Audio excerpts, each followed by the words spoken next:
The Genius Club with Prairie Pine. Chapter 24. As a father. Alex shook his head. I don't know, Professor Hughes. At the dinner party before you said that your dignity as a scientist wouldn't allow you to sell such a failed product. But I wonder if there's any deeper reason. After hearing this, Ethan Hughes said nothing. He took off his glasses, clamped the lenses with the corner of his clothes, and wiped them back and forth. My daughter, when she was 4 years old, she fell off a slide and became a high paraplegic vegetative state.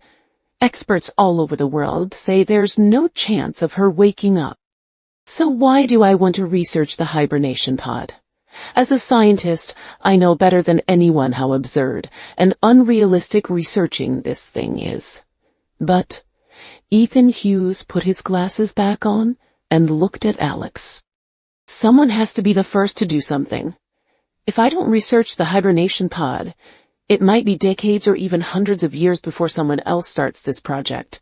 But my daughter can't wait. Her life has already been spent in bed for 10 years. How many more years can she lie there?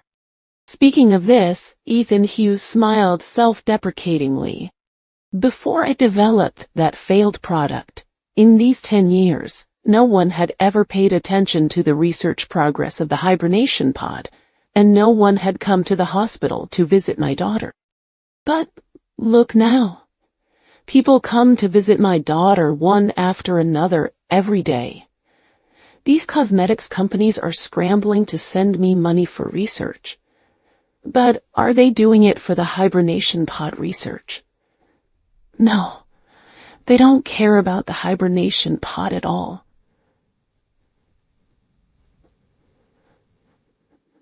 All they care about is how much money that chemical can make.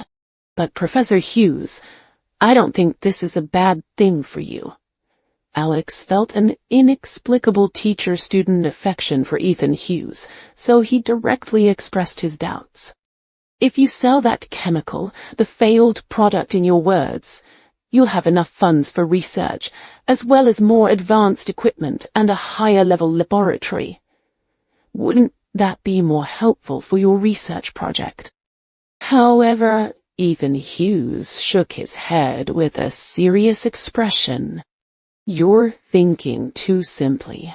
I'm a self-aware person. A technological product like the hibernation pod that can change the world pattern is definitely a huge project that can't be completed by one person, one research institute, or even one country. I never expected to successfully develop the hibernation pod. That's simply a fantasy. All I hope is to ignite this spark, to let everyone see the possibility of overcoming the difficulties of hibernation. For example, the first step. If I can solve the problem of the hibernation pod filling fluid, more and more scientists and research institutes will definitely start investing in hibernation pod research.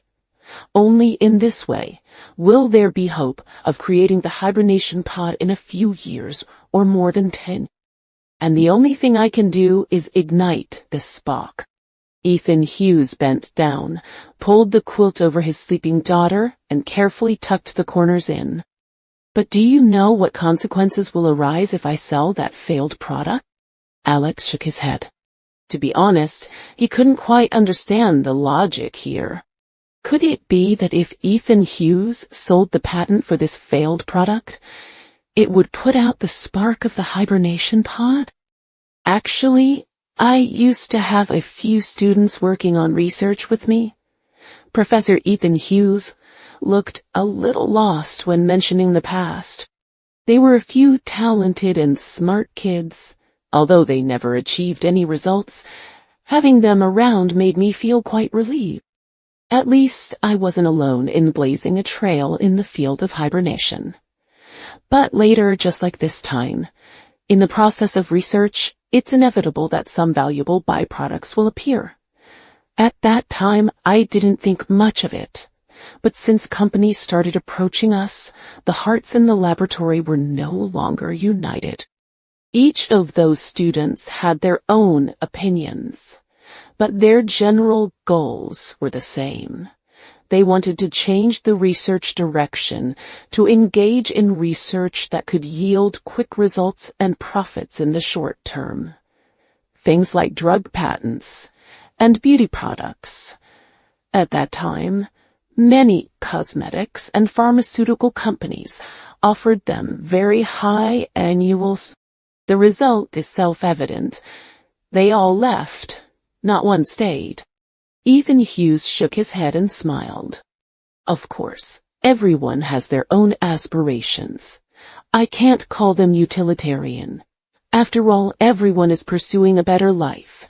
Engaging in scientific research for utilitarian purposes may sound disgusting, but the reality is that more and more young people are choosing research directions that are oriented toward utilitarianism. Alex somewhat understood. To put it bluntly, Ethan Hughes had been hurt by those former students.